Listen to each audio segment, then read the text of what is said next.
And welcome to Week 10. This is our last week live in studio, at least. Last week in the studio, boys. We're going to actually try to figure some things out. We're going to take a couple weeks off because of, finals week next week and then trying to move into different places at the beginning of the summer. And we're I'm not going sure to if Jordan Florida. and Horwath's going to Florida. Not that anybody cares. Going to see my mom. Taking Brandon with me. Oh, thanks for the invite. Isn't he the Capitals fan? No, that's Tyler. That's Tyler. Ah, okay. Yeah, Brandon's cool. He's a Penguins fan. But no, this is Week 10. You know who number 10? You know who wore number 10? Do you have a couple people? Christian Ehrhoff. There you go. Jordan? I have no idea. Tom Kostopoulos. Is that right? Okay. No. No? Okay. Ronnie Franchise, though. Ronnie Franchise. Okay. That is correct. Okay. As well as John LeClaire and Tanner Glass and Gary Roberts. And I have the list in front of me. Is that the one with 25 players on it? Around there. Okay. Well, all the It's the glitz and entire glamour number. from last week's over. So Yeah. 3PT Awards was last week. We built that for a long time, and the hardest thing to do is to come back from that and to actually make it interesting the week after. Luckily, we have the Stanley Cup Playoffs, so it's kind of easy to make it interesting after that. We don't have a live audience behind us really now, but we are going to talk about the first three games of the Pens-Flyers series. It's been a wild ride. It's been a roller coaster. Just initial thoughts for you guys from the series so far. It's been a roller coaster. That's Goaltending is an interesting topic this series. That's all series, though. Actually, literally almost every series is a goal-scoring series except for... Vegas versus LA. Yep. Yeah, that series is real tight. That's a goaltending series if I've ever seen one. They got two greats there, though. So actually, moving forward, guys, how confident are you in the Penguins during this series alone? You can go first. Oh, very. I mean, okay, we got wrecked in Game 2, but at the same time, Did we, though? exactly. We really didn't at the same time. It was a really well-played game. Just didn't take advantage of our opportunities. That entire Oh, yeah. game was exactly that. Yeah. We missed opportunities. Yeah, Crosby that's all. hit. You look at, and they got them. They got bounces, too. Yeah. Two of their Yeah. goals were So- bounces. One was off of us. Yep. And realistically, they only scored 4, so they won 4-1. If Crosby scores that right down in the corner of the net at the end of the second period, it's a totally different game. Yeah, it's 2-1 going into the third, and Crosby doesn't give up like he did. Crosby and Malkin both gave up in the third period of that game, and that's what turned the tide in the third period, and that's why it looked like a blowout. Mm-hmm. And the first two periods, the Penguins actually pretty much Yeah, dominated play. They were in there. I would argue that the second goal by the Flyers was more of just, again, a lucky bounce, and Bad positioning by Letang. Yeah. So Where have we heard that one before? Listen, I'm not gonna. we're not going to talk about Chris Letang. We are gonna talk about Chris Letang, but Oh, I'm not God. gonna Yeah, gonna we roast are. him. Okay, but no, I'm very confident in our ability the rest of the way. I think if we win tomorrow or Wednesday rather, then we come home and it's easy win at that point. You come home 3-1. I wouldn't say easy win. It's always hard to put a team away, especially the Flyers. But if you come home with a 3-1 series lead, and 2 of the last 3 games would have to be played at PPG Paints, it's hard for anybody to beat the Penguins in that situation. Yeah, 100%. this is truly a team you cannot count out until the final buzzer. That is very true. But speaking of Chris Letang, we'll just get right into it. The Giroux hit on Letang, the backwards hit from coming off of Crosby. Initially, all I need is a one-word answer. Dirty hit, yes or no? I think no. And I'd say you're wrong because it totally was. Okay, Jordan, why do you say no? Because I agree with Horwath. So, I think it was intentional. I've only seen it 3 times. Have you seen it in slow motion? Only what was shown on TV. So you haven't seen it in slow motion. So from initial reaction to it, I thought Giroux didn't. I saw him throw the elbow back. So I'm going to pull it up for you. Just keep talking while I do that. Okay. Yeah. So I saw him throw the elbow back, but initially I was like, okay, he didn't mean for that to happen. He even came over to Letang and looked at him, and then I thought it didn't look that bad in my opinion. I don't think it's it's suspension worthy because I think it was just an incidental contact. Okay. Can I tell you what I saw? Yeah. I saw somebody who was hit and put in a bad position, and he was going to make contact with Letang. I also saw somebody whose feet hit the ground. He looked back and saw Letang, and then launched off his feet again and threw both of his elbows back when he could have just curled up. Okay. That's why I believe it was a dirty hit, because he had complete recognition of the fact that Chris Letang was right behind him.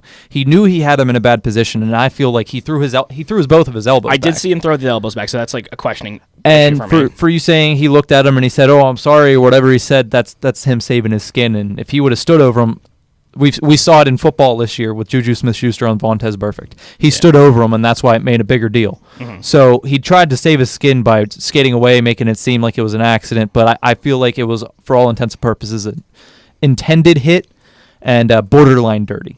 Okay. Well, I mean, I can see that because again, he was going to make contact with Letang no matter what. It was a matter of how he handled it.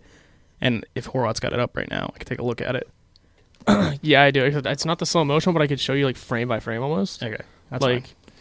you See right him here, push he does off. get pushed by Crosby a little bit. Yeah, he's right here. He sees him already, a little off balance right here. but he sees him already. Yeah, 'cause he's- Yeah, he's already catches- looking back, and he's- see there, his feet hit the catches. ice, Yep. and then watch his arms, boom. Okay, so yeah, he does swing. He swings back. and he leaves his feet again. Yeah, Yeah. You don't bounce on ice very well on skates. No. Okay, That's so that's the reason. from Like I said, I that- believe it was intended, and I believe it was borderline dirty. from that perspective, it definitely does look great. I'm saying like on initial, like when I saw it, I was like, okay, he didn't. Yeah, really I do don't it. I don't blame the refs for not calling a penalty because Yeah. it's fast motion. It's hard to tell, and he did get bumped by Crosby, so I don't think it should have been called for anything. Or Yeah. I'm not blaming them for not calling anything on it.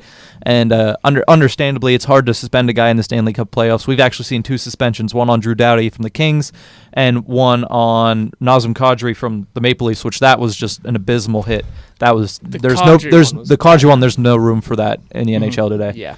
That was just somebody whose emotions got the best of him, and somebody don't with a history. remember- That's why he got 3. I don't remember the Doughty one, but The Doughty one, he came But I across. It remember was a it being little. He iffy. didn't pull his elbow up. He came across and just happened to hit shoulder to head, and he launched a little bit, and that's what they suspended him for.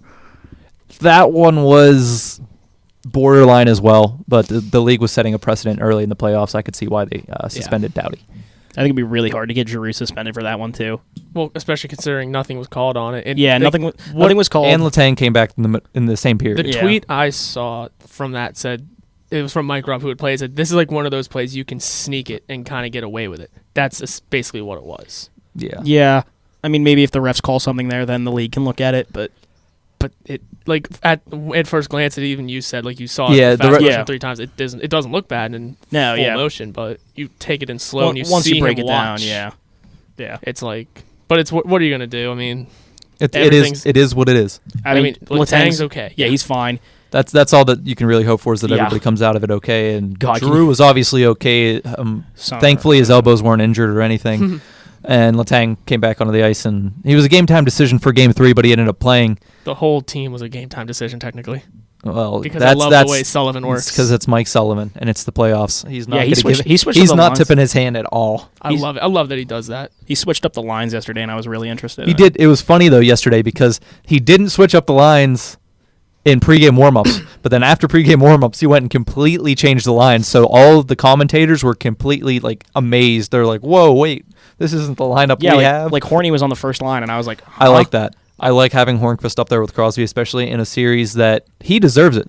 He's playing hard. So we're going to talk a little bit more about Game 2. We kind of already said what we thought went wrong. We didn't get the bounces. They got the bounces. It was just an unfortunate night for the Penguins. And Brian Elliott played pretty well. Brian Elliott, I think at the beginning he still had the jitters. Oh, yeah. After giving up 7 goals, or not 7 goals, he gave up 4 or 5. 5 for 5. But after that, you're going to have a little bit of jitters, and he wasn't saving pucks really well early. We hit the post a few times, so I mean. Here's the big thing for me, and I posted this in my article on talk412.com. It's called Pens, Jekyll, and Hyde, and not only from Game 1 to Game 2 were they Jekyll and Hyde, from the first period to the second period to the third period, they switched from Jekyll to Hyde and back again. I think the biggest problem of this game is Malkin didn't look invested at all. At all throughout the game. The second, and then yeah. Crosby, after he got stopped on the breakaway, and after he missed that wide open net, the third period, he was non-existent. And the other thing was, sorry, I don't mean to keep cutting you off, but the last thing was, until last night's game, that third line was nothing. They switched in Game 2 and tried to put Aston Reese on that line. Aston Reese he can't play on the third line in the NHL playoffs. I like the guy. I think he has a bright future, but I don't think he has the pace to keep up with the third line. And then Brassard and Kessel. Kessel had 0 shots in Game 1, 3 in Game 2, and Brassard wasn't doing much either. Luckily, yesterday they both stepped their game up. And then also the fact that it was only Hornqvist really giving it effort. He's been. Because what did I say? I said I forgot Brassard was on the team. Yeah. Which it I was- mean, he was I a didn't non- like forget, but it was just like He was a we have non-factor. this guy. He was He a was- non-factor. For somebody that we acquired to be the playoff guy, the guy to come in and be the playoff performer, he was nothing. And like was the trade of the Yeah, he was our trade. yeah. Mm-hmm. And we paid mightily for him. I'd say. He did score a goal last game, so Yeah. a little bit off. Yeah, of his, him and but Phil clicked yesterday. So they both played pretty well. Another big thing I think from game 2 was special teams. Penguins it were was 0-4. horrendous. Awful. 0-4, and on the one, it was literally we turned the puck over the blue line for 2 straight minutes. Yeah, did you see? That was Malkin and Crosby. Have you Yeah. seen how Philly's doing their power play kill right now? Their penalty kill. Power play kill. Sorry. Oh, I've my. not. They're setting up 3 men at the blue line and 1 back. So they're basically doing the Ottawa Senators 1-3-1 without a forechecker. Yeah, and it's just They call that the trap. we haven't been Yeah. dumping the puck like you need to when you're going against that. That's the only person that likes to dump the puck on that power play is Patrick Hornqvist. And it works for him. Yeah, well, the other guys need to kind of learn it. They're trying to Yeah, take it yeah. in, trying to be fancy with it. Malkin, as much as I like Malkin, he's very bad with the puck at the point. He's not a finesse kind of guy sometimes. Yes. Sometimes. Well, sometimes Really sometimes he's depends. Sometimes he's magical like in game 1. That was cool.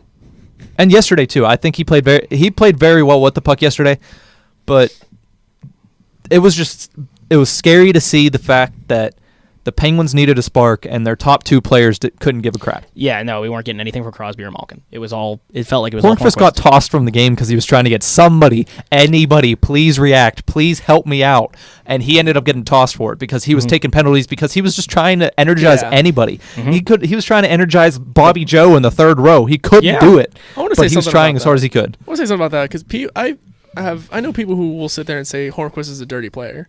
No, he's trying to get his team. No, he's into hard-nosed. the game. He's hard-nosed, he's A motivated. lot of people don't like that he chops at goaltenders' pads, but he does it When up until the puck's whistle. loose, when the puck's loose, like 1-1 Bruins, by the way, scored. We're going to keep you updated on that. Okay. Boston, But no, he's also one of those guys that can get on the nerves of the other team really easily too. He's in front of the net Oh, the yeah. whole time. There's 2 players that are always like live rent free in the minds of Flyers, Capitals, and Blue Jackets players and fans. And that will be Patrick Hornqvist and Sidney Crosby, who will mention why he's in the head and how he's in the heads of the Flyers faithful already. But that game too, it looked bad on paper, Yeah. yeah, but it wasn't that bad. It didn't get. Matt Murray played well. I think Matt Murray's been. He's a different kind of goaltender in the playoffs, man. He is something else. yeah, After really is. finishing the last 2 games, the last year in a shutout, starting this year in a shutout. Gave Oh. up 1 goal yesterday. Yeah, And to be fair, like that entire second game didn't really look that bad until the 3rd period. No, it was 2-0 going into the 3rd period, and all the entire team besides Patrick Hornqvist quit on him. Yeah. Well, And Matt Murray. Matt Murray made a couple It was very a- big saves. yeah. in There the might as third. well have been 2 guys on the ice at that point. There was. Everybody else was just like a pile on. It's like we had 4 Dion Phaneufs and Patrick Hornqvist on the ice. but 4 deals. Those are called pylons, Jordan. Yep. Dion Phaneuf. Okay. I don't know. No, yesterday looked great, especially compared to Friday. Yeah, Friday. It was Friday. Getting my days lost. I don't know. I'm just trying to talk. Oh, you're just trying to talk? Yeah. Okay, well, right before we go to break, here's a small little anecdote from the 3PT crew. We won game 1, lost game 2, and won game 3. Wednesday for game 1, I had work for all 3 games, unfortunately, the same day of all 3 games. Game 1, black suit, white shirt, maroon tie. We won. Game 2, I wore a different combination, and we lost. And yesterday, black suit, white shirt, same maroon tie. We won again. And guess what I'm wearing this Wednesday because I have work again. Please never I got another. that's your thing for the playoffs Listen, now. I'm a former hockey player. I am very superstitious, so that's what I'm doing. I got another anecdote for that. Okay. What was it? Wednesday, game 1. I decided to put off my homework until after the game. I told you all that one. Friday, I didn't have homework, but I went out and got a car on Friday. Yeah. And I told you to sell you the told car, me and to that's sell the why car. that's why we lost because you got a car. And then Sunday, it was a 3:00 game. I was like, I'll do my homework after the game. So I did that and we won. So So I got to wear a suit, and you're not allowed to do homework. it's gonna That's be. going to be real good for finals week for you. At least all I have to do is put on a lousy suit. I didn't. What are we gonna do during summer? Whenever I don't have homework to do. You're gonna make. I homework. still I'm have gonna work. make work to do. Well, we are going to go to break here, come back when we will talk more about the Penguins' first 3 games. And then after that, we're going to actually talk about a little bit of the series around the league and see how the Stanley Cup playoffs are shaping up. Come on back. Hi, I'm B Teal. Tune in as I take you between the hits, the songs from your favorite albums that you've never heard. Listen live every Tuesday from 4 to 5 p.m. on WPPJ 670 AM. Hello? Nothing much. I'm just listening to Colors on WPPJ. It's really good for vibes. Yeah, you should listen. It comes on at 9 on Fridays. You can listen at WPPJ.com or 670 AM. Yeah, no, really turn it on. It's dope. Alright, check you later.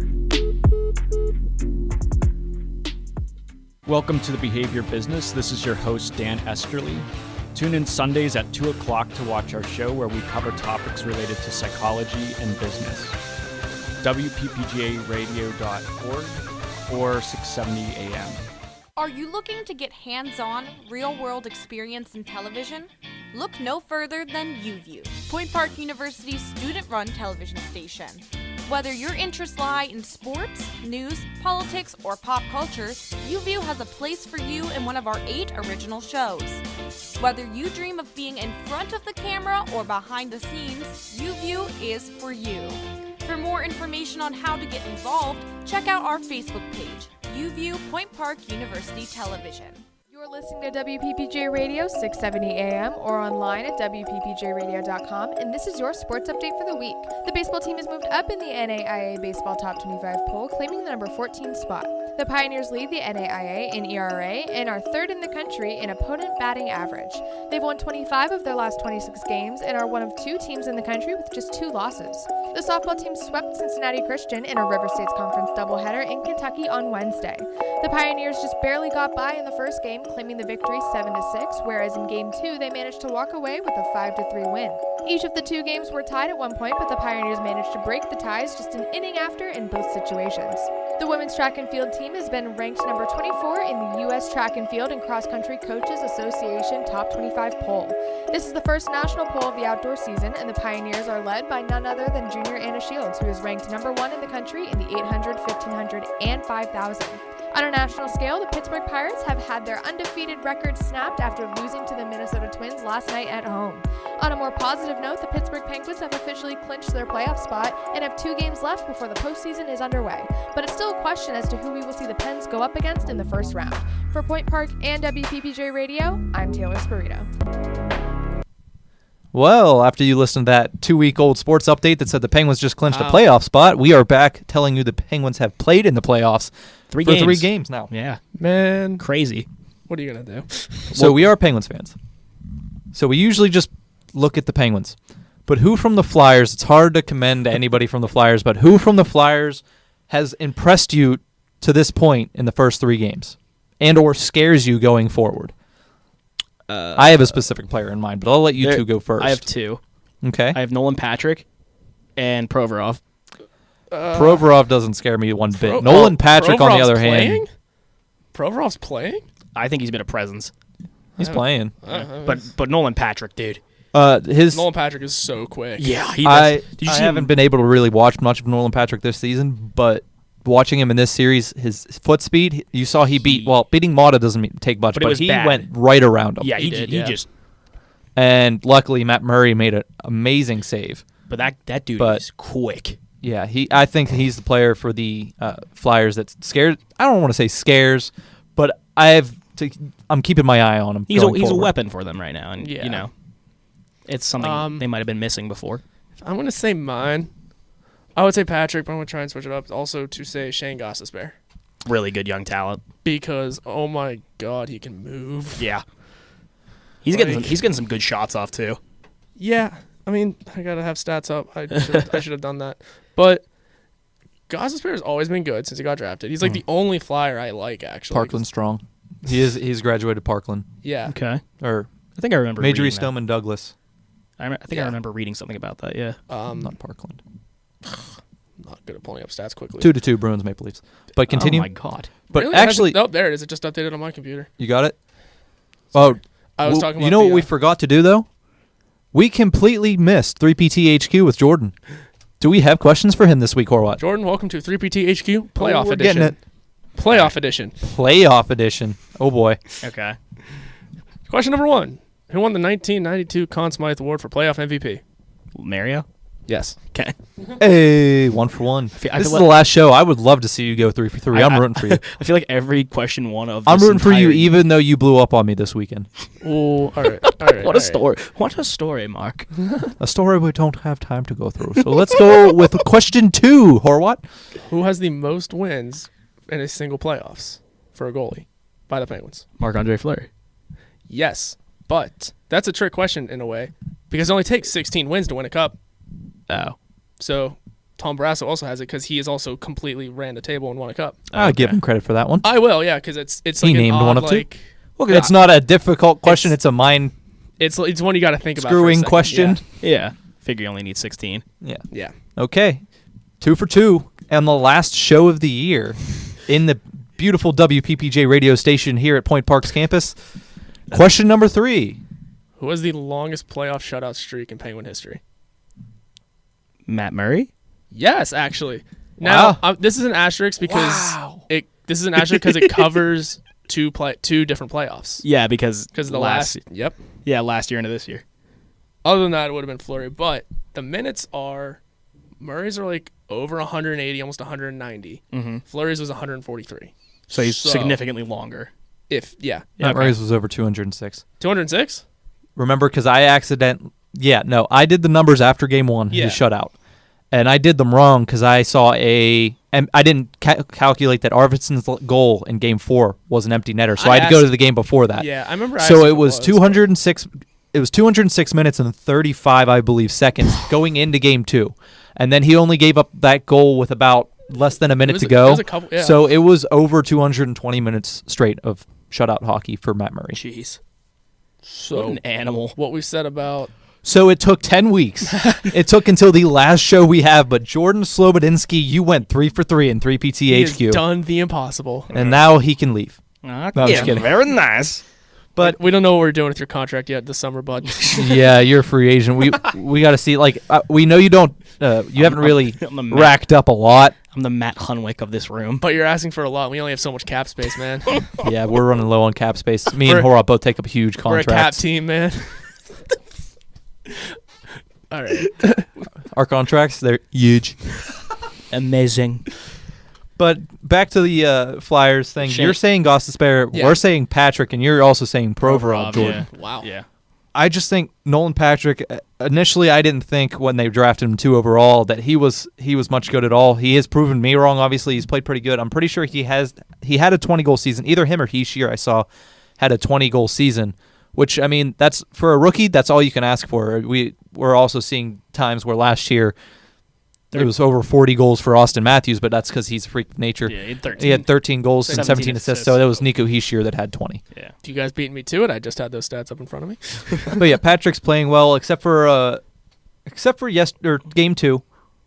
Yeah. Or was it game 2? Which Yes, one? it was game 2. Whenever he was in the offensive zone and just lost his footing and slammed right into the boards. Yeah. It was one of the funniest things I've seen this entire series. I remember that. But hey, the kid can play, and the kid's going to be pretty good in the future. Oh yeah, So I'll give them that. He's something to continue to build around. Now, flipping the switch, Penn's player that has impressed you. I think there's really only 2 options when it comes to this. Jordan, Hornquist.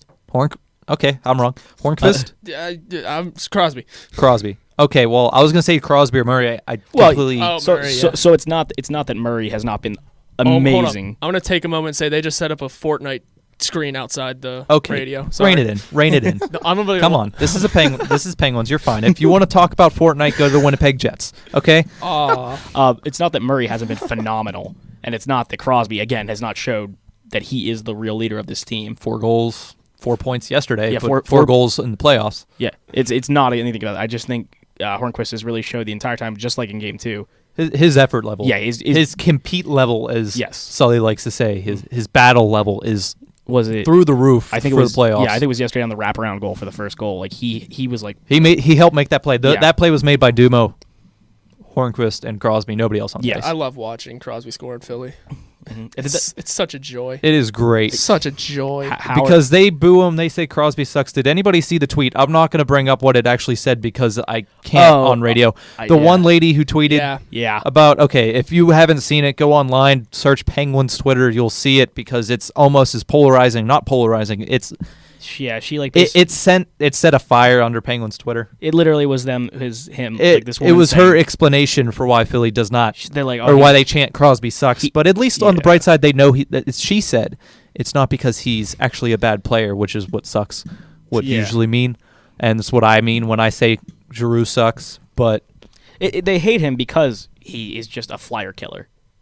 Like, I mean, he's just the best. He's player. on or off, but like he's the best player in the world, and they don't have him. I get that. I'm just saying, like, a lot of times, like, you know how I say Hornquist is the most consistent scorer on the team. Yes. That's because like Malkin and Crosby, yes, they score more. They go through their patches where they don't score goals, but correct. they're playmakers more now. And you've even seen that in the series game too. They stopped. Yeah. Who didn't? Yeah, Hornquist. So I'll give you Hornqvist. I think it's between those three players. I completely, for some reason, that slipped my mind. Even though Hornqvist was the only player that played all of game 2. Yeah. I just think Matt Murray, because game 1, you saw at the beginning of game 1, he's the reason that we were in that. Game 3 yesterday, the breakaway save on Patrick, a couple of the other saves, he was just stout, and he's that calming presence that I think kind of helps not even like the Penguins forwards, but he helps the Penguins defensemen, which is a rough crew for it to help because they're not the greatest. I mean, I think they're a good team, but their defense is not as good as it's been in prior years. And I think Matt Murray's calming presence back there is helping them help him because we, for something we didn't do last playoffs, are out shooting them and keeping them to low shot totals. So remember when we were talking about like we'd been told about their shot blocking not being very good? Yeah. This series has been phenomenal. They've all been selling out because it's playoffs. Everybody heightens their game, and luckily the Penguins have heightened their game. And I think Aston Reese has played well in the role that he was in, not in game 2. I think his fourth line role, Sheahan, I think has been quietly steady. Yeah. On the defensive side of things. And he's been a great a lot of people are giving Sherry crap. But I don't think Sherry's played too bad. People are going to give him crap all the time because people don't like Connor Sherry. He was close to a goal yesterday. He's also very good on the back check. Oh, my, he's close to a goal. I'm saying once that kid gets going. He has something that a lot of people need on this team, which is constant pressure. Constant pressure to succeed, constant pressure to exceed expectations to make sure he stays in the lineup because truthfully, I wouldn't put it past Mike Sullivan to bench him for Dominic Simone at some point if he starts playing bad. I don't think Sherry has a solidified spot on this playoff roster. Interesting. I mean, I wouldn't be hot surprised. takes, hot takes. And again, I also think the same thing could happen with Ashton Reese. See, I don't because Aston Reese kills penalties. Yeah, I think that's and Simone and Sherry don't. I think that gives him a little bit of immunity. I didn't realize he killed penalties until yesterday. Yeah, he's like Hornqvist, but kills penalties. Yeah. And doesn't score as much. Which, I mean, what are you doing if you don't play as much as Hornqvist does? Okay, now we did talk a little bit earlier about living rent-free, which rent-free would be great, but living rent-free in the minds of Flyers fans, Sidney Crosby. Several people printed out photographs of Sidney Crosby. The whole arena printed them out. Was it in the whole arena? Yes. It was in most of the arena. Okay. Because a lot of people decided to do it. That's printed out different pictures of Sidney Crosby. Philadelphia is so classy. And they put them in the urinals of Wells Fargo Center. Philadelphia is so classy. Like he proceeded to put up 4 points and bury their team, giving his team a 2-1 series lead. Quietly put up 4 points, by the way. I would say the goal was the obvious one. Yeah, his assist after the Malkin goal, where he won off the faceoff and embarrassed Giroux, and then took a backhand sauce to Dumo. That was awesome. Dumo buried it in the net. You want a reason to call him the best player in the world?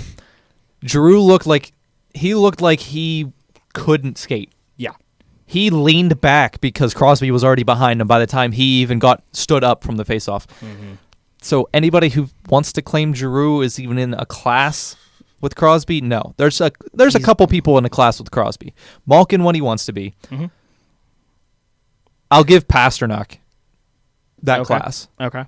Kucherov, McDavid, and McKinnon. And I wouldn't even put Taylor Hall in there. It's too early. I wouldn't even say that. I just don't think he's in the same class as him. Yet, yeah. But I think that's it. I don't think Giroux touches him. I don't think Voracek has been very silent this entire series, and so is Wayne Simmons. It's their young guys that are making it happen. Travis Sanheim, who I thought was an that guy? NHL 17 makeup. Yeah. He scored a goal yesterday, and he has scored the goal yesterday. Yeah. And he scored think he on us scored in the play regular too, season. Yeah. I think he scored and played game 2. I mean, I don't remember who all his scored name in game comes up 2. a lot. I've never heard of half of this team. He's a good defenseman. Brandon Manning's name comes up a lot. That's just because he's a little. He was he was the one that got ejected with Hornquist. Yeah, Yeah. because he's literally just a goon. No, I can't say that because he's a very skilled defenseman. So I can't say he's just a goon. But He's a big physical guy. the only thing I see him do is stink. Yeah. And try to get under the skin of Patrick Hornquist, which ends up getting him punched in the face. Yeah. Radko Gudas has not gotten suspended yet. Radko Gudas is also not really. I've seen him in a couple of post whistle things, but Skirmishes. that's the word I was looking for. Yeah. But he hasn't really. No one's been that impressive besides Nolan Patrick. You know. Shane Gostisbehere. Shane I will Gostisbehere. agree with the Gostisbehere is very impressive. Okay, yeah, sorry.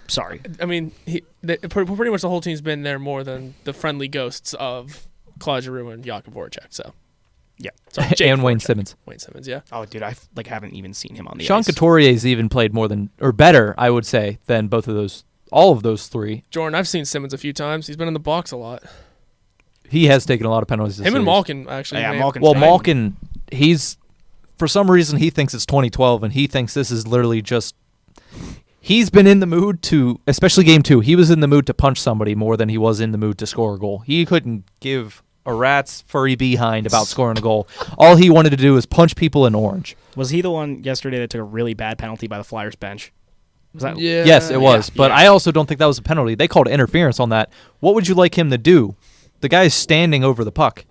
I think they were trying to keep control of the game at that point. That's true. At that point, it was 4-1. Then the Flyers. It was could- not they could- 4-1. if It he was were- 4-1. Yeah, and but then- if Malkin does something like that, then the Flyers start retaliating, and then it just really gets out of hand. yeah. And also, game 2. Who was our referee?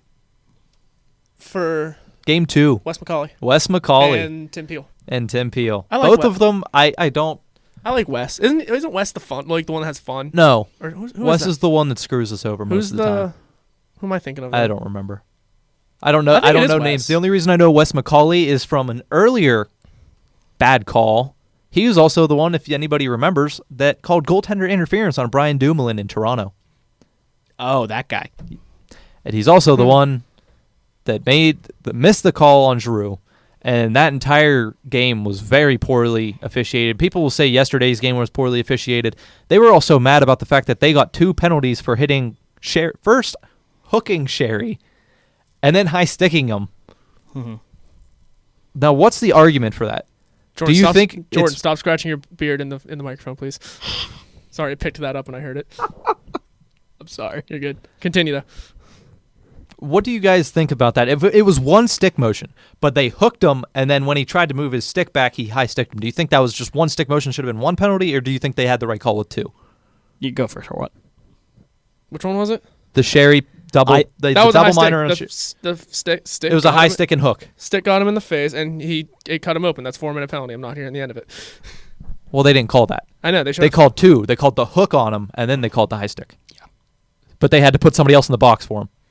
That's why there were 2. That's why it was a 4-on-3 when Malkin scored his goal, because he hooked him and then he high sticked him right after that. It was a really weird Was it call. 4-on-4 whenever that play happened? It was 4-on-3 because we took a penalty after that, It was a and then it was 4 after we scored. It was 4-on-4 when Crosby scored with Dumo, Yeah. or when Dumo scored with the assist to Crosby, I should say. Yeah. It was a really weird sequence of play. Yeah. I think it should have been 1, but I could see why Philadelphia would be upset, but Yeah. in the same way, it was 2 penalties. yeah. He hooked him and then he high sticked him. I could see why you would be upset. 1-0 Lightning, by the way. Jeez. I can see why you would be upset about it because it was one stick movement, but still, it's officiating. It happened to the Penguins in Game 3 or Yep. Game 2. It happened to Flyers, if you want to say it, in Game 3. It's probably going to happen to the Penguins game in Game 4. Probably Wes McCauley will be out there for Game 4, so It's it'll the be evened up. inconsistency of NHL playoff officiating. Yeah, Mhm. you got to pick something. Yeah. You got to pick a standard, and you got to stick to that. I'm standard. not surprised by anything that happens anymore, though. I'll say that. Okay. Well, we have the Penguins up 2-1 in the series. Your prediction, I don't remember our initial predictions. I should have wrote them down. But for right now, how long do you see the series going? Who do you see winning? I had it in 5 in the first place, Mm-hmm. and I still say 5. Jordan? I had it in 5, and I'm going to stick to 5. It's going a little different. I think I had Pens in 6, and I'll stick Pens in 6. It's going a lot different than I thought because I was like, oh, Philly will probably get the first game at home. And then I was like, oh. Well. Yeah. And then they Penguins lost. have home ice after winning So. yesterday. Again, they reclaimed home ice. But when we come back, we're going to give you one more commercial break, and then when we come back, we're going to talk about around the league, the rest of the Stanley Cup playoffs, both in the Western Conference and in the Eastern Conference, where there are also 2 games in play right now. Come on back to 3PT. Hey, this is your boy Queslow with my new show, Lyrics and Flow, every Wednesday from 12 to 1. If you want to listen, go to WPPJ 670 AM, or if you want your computer, laptop, or phone, go to WPPJradio.com. Hit me up on Instagram, Twitter, and YouTube. My Instagram is QUEZLOW. My Twitter, add the extra L to it. And my YouTube, add the extra L to it. Hit me up. Break out your tinfoil hats, kids. It's about to get spooky. Tune into The Fringe with me, Emily Yerkison, every Monday from 6 to 7 p.m. at WPPJ 670 AM or at WPPJradio.com. Croups Corner brings you the best sports talk on the air. Based on the award-winning weekly column in the Globe, Croups Corner covers all the bases of Point Park athletics. Join Josh Croup and Allison Schubert each week for recaps and commentary on the biggest Point Park sports headlines. Talked to Coach last night, and he's really Just a huge win. It couldn't have come at a better played time. really well. They had a lot of good ball movement. Plus debates on the hottest topics surrounding the sports world beyond Point Park. Well, that's a fair point. He's not overrated. Yes, he is. Croups Corner, Wednesdays from 1 to 2, only on WPPJ. Welcome back. And we're back, which that kind of just skipped over one of the ads, I think. But Yep. we are back. But and we're going to talk about the rest of the Stanley Cup playoffs, not players. Oh, geez. We've already talked a little bit about the Pittsburgh Penguins series, so we're not going to cover that anymore. We are going to start with probably the least anticipated series going into round 1, and that would be San Jose versus Anaheim. Anaheim. I cannot talk today. But right now it's San Jose 2-0, and they won 2 games in Anaheim. Well, I had Anaheim winning in 5, so there goes that. A lot of people sleeping on A lot of people are sleeping on San Jose, and I really think they shouldn't. I think they went to the Stanley Cup Final 2 years ago, and I think they're considerably better. Martin Jones has gotten a lot better. I remember whenever we were playing the Sharks in that series, I remember thinking to myself the whole time, Martin Jones was a backup a year or 2 prior. He was the backup in L.A. He was Quick's backup. Yeah. So, But, no, I remember thinking that the whole time, and then we just kind of steamrolled them.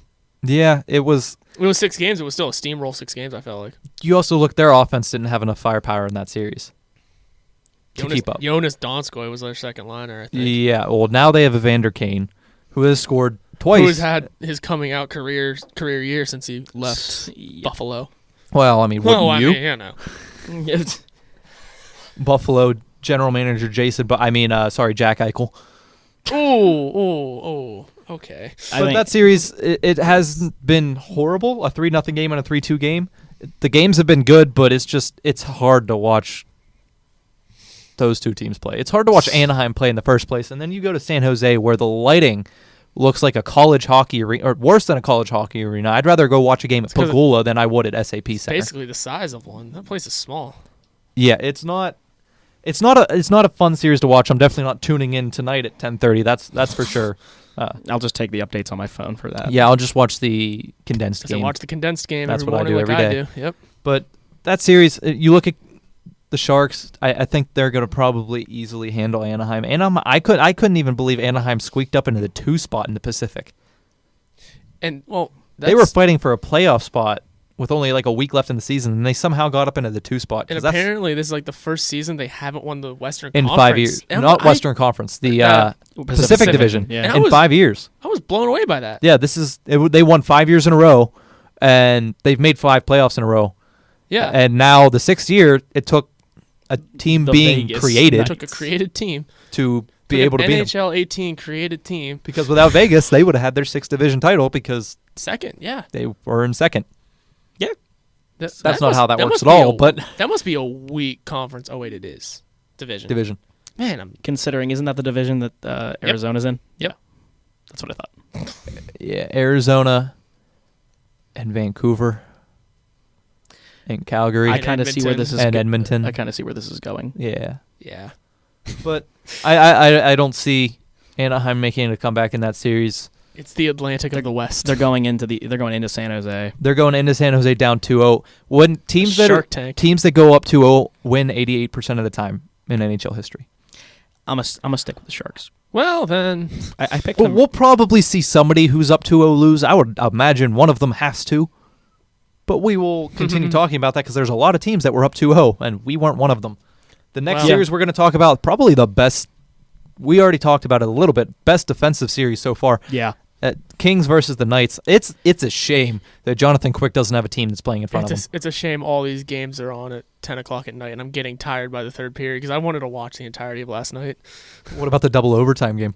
I It starts at 10:30. I wasn't watching it and all. the double that overtime night, ends at probably, I would venture to guess, oh man, 3, 4 a.m.? Well, this one ended at like 1, I think, or like 1:30.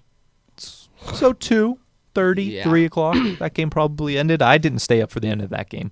I watched, like the third period of one of the games. I mean, good on Marc-Andre Fleury. Speaking Playing very well, has given up 0, 1, and 2 goals. Remember in whenever we games said 1, 2, Jonathan, and 3. Remember whenever we said Jonathan Quick was still an elite goalie, Jordan? He still is. Yeah. Weren't you the one that said he wasn't? I was the one that said he wasn't. Yeah. Guess what? He's showing me up. I don't know. That's fine. It's fine with me. This is the most entertaining series in the West. Absolutely. I think. Whoa, yeah. Except for maybe Vegas Winnipeg. is up 3-0. I could see Vegas winning the next game and sending LA out. I'm gonna say Winnipeg and Minnesota might be more entertaining for the sheer fact of you have Winnipeg, who is probably the most passionate fan base in Canada, in that small arena, and then you go to Minnesota where it is just as fun. Go ahead. Give me stuff. Winnipeg over Toronto fan base wise. That's kind of where I'm going to. Well, here's the thing. I'm saying Winnipeg at the moment is gonna have a better one because they haven't had the playoffs ever. They just saw their first 2 playoff wins since the 80s. They just saw their first 2 playoff wins in franchise history. That franchise. The 80s Jets had stuff, didn't they? The 80s Jets did, but all right. They moved somewhere else and turned into a different team. So the Thrashers were an expansion team that turned into the Jets again. So that franchise is the one that's just getting its first We're just win. not going to talk about the Thrashers. In 18 years. Well, but you get what I'm going for. Like the city of Winnipeg is seeing their team get wins in the playoffs again, and it is nuts watching that crowd. Well, while we're talking about it, let's go to it. It's 2-1 Jets. Okay. The Jets controlled their home ice, and then the Wild controlled their home ice. State of hockey 6-2. That place was rocking. You don't really think of Minnesota as having. Well, you think of them obviously state of hockey. Obviously, they care about their team, but you don't think of them as being a raucous playoff crowd. But they've been there every year. Yeah, they showed up and. No, I mean I had Winnipeg winning. Showed up and showed out. So there goes that. I think I picked Minnesota in 6. Minnesota ran roughshod all over Winnipeg last night, though. You know who had a good game? Jordan Greenway. I was gonna say Matt Cullen. Well, Matt Cullen's been playing really well all series, and it's making me very happy. Yeah, he has. It really is because he was somebody that was struggling to find a spot in the lineup. Something about the Winnipeg too. I want to bring this back. Jordan, do you remember that one question you had? It was the most wins by a goalie in a single season for the Penguins? Yes. I didn't realize that was an American record by an American-born goalie. Connor Hellebuck just broke it this year. Oh, nice. I didn't realize any of that. Wow. But, Whoa. Other than that, Hellebuck, other than the last game, has also been playing very well. Yeah, I think. Well, last game he got pulled, obviously, for Steve Mason. Hey. So, it's fair to say Connor Hellebuck will be in net come Game 4. 100%. Yeah, that Game 4 is also tomorrow at 8. I'll probably watch that one. That's going to be an interesting one. You know, the young talent in this year's playoffs is very fun to watch. You see Heishier and Patrick from this year's class. You see Laine and Matthews. And you see... Also, you see, obviously, Taylor Hall, who's finally getting to play in the playoffs. But you also see a lot of young players for Tampa Bay have played well. And a lot of people that have been there but don't really get the recognition because of Kucherov. Tyler Johnson, Andre Palat, and Alex Killorn have all played very well these playoffs. I love Tyler Johnson. I think he's way underrated. But we've talked about 3 Western Conference playoff series. The last one is one that I really wish was better. I haven't paid attention to this one. There's such good games, but 5-2 in Nashville, 5-4 in Nashville. Avalanche have scored on their first shot of both games. Avalanche are in this series. They're competing in this series. They just don't have a goaltender that's going to be able to keep them in it, because if you give up 5 goals a game, the Avalanche can score. I don't think they can score consistently enough to make up for having Jonathan Bernier in net instead of Semyon Varlamov, who went down late in the season. I mean, Maybe it's a different story if there's another goaltender. If Varlamov's in there, I think they win game 2, because I don't think they give up he gives up nearly half the goals that Nashville scored. Yeah. I mean, Bernier's okay. Bernier's a good goaltender, but anymore he's a backup. Like, that's just the way it's going to be for him. Well, when he wasn't a backup, he was splitting time with James Reimer in Toronto, so he was technically a backup because they were both backups. Yeah, but I wanted Colorado to do good in that series. I gave him a shot. Rene is human. Yeah, if anything we're seeing from that is Rene can still be beat, and if we play him in the finals, I have no doubts that we'll put the puck in the net a good bit. We'll see Saros again. We'll see Saros at some point in one game or other. Well, yeah. That's what you're going with. I haven't paid much attention to that series because I've just been. It's been an entertaining series. I mean, they're going to Colorado now, so maybe there's a. Philip Forsberg just crushed somebody the other day. I did see that. Yeah. And his goal in game 1. That was nice. There's been a lot of highlight goals. I thought Malkin's goal when he scored, that was like, that's going to be the highlight for the playoffs for a while, and then just got tossed. Highlight on highlight on highlight. David Pastrnak is a human highlight reel. Oh my! It's been Artemi Panarin's overtime goal. Speaking of that, let's talk about that series. Columbus is up 2-0 on the Capitals. Let's go. Let's go, Jackets. I don't care. I hope they beat the crap out of each other, and then we win and have a decrepit old broken team in the second round. Can you imagine? I can't wait for this. I have no problem. I have no fear about playing Columbus in the playoffs. I think they're a good team. I think they'll give us a rough shot, but I don't think they can beat us in a series. I think we live rent free in their heads as much as we live rent free in the heads of the people who put Crosby pictures in urinals. As long as I don't hear that cannon go off, I'll be okay. I'd like to see Ian Cole. I'm sorry, I still hate that cannon. Yeah, I don't. I dislike that cannon. I hate that cannon. I'm just so surprised at this series. I honestly thought Washington was going to blow through this series 4-1. I thought it was going to be close. I definitely didn't think both games were in overtime, so it's a close series. Yeah. Columbus is definitely accepting the underdog role. They were down 2 goals in both games at 2 goals at 2 different times yesterday in the game, and they came back both times and won. They're accepting the underdog role, but they're working with it very well. Yeah. And then Washington's in a little bit of a goaltender situation right now. Yeah, with Phil Grubauer. If you start the playoffs with your backup and your starter is not hurt, there's something wrong. There is. There's no reason why Holtby shouldn't have been starting. I don't care if Grubauer's been playing better recently. Mm-hmm. It's the playoffs. You start with your starter. Yeah, if he does bad in game 1, then you switch. But the thing is, that's a mind game right there. You just played with your whole team by saying, "Hey, Grubauer's starting." Everyone's gone because you think, what's wrong with our starter? Why do you not trust our former Vezina winning goaltender to give us a playoff win? Unless he's gone winless all season, which we know he hasn't, considering they won the division again. Yeah, you put him in.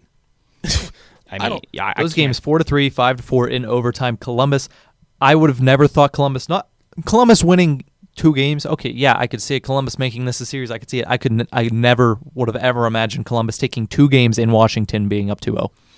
They have a chance to put it away at home with a clean sweep. They need sweep. one of 2. Yeah, at home, and they still have a stranglehold on this. Absolutely. The kids playing Fortnite just pulled down a second screen. Horwat's gone. He's been gone since they started playing Fortnite behind us. Me and Jordan are trying to keep this on the rails, but let's talk about the 2 series that are playing right now. The 2 series that are a little bit of blowouts in games 1 and 2. Yeah. Well, firstly, the one that I feel like I completely predicted correctly, and you guys laughed at me.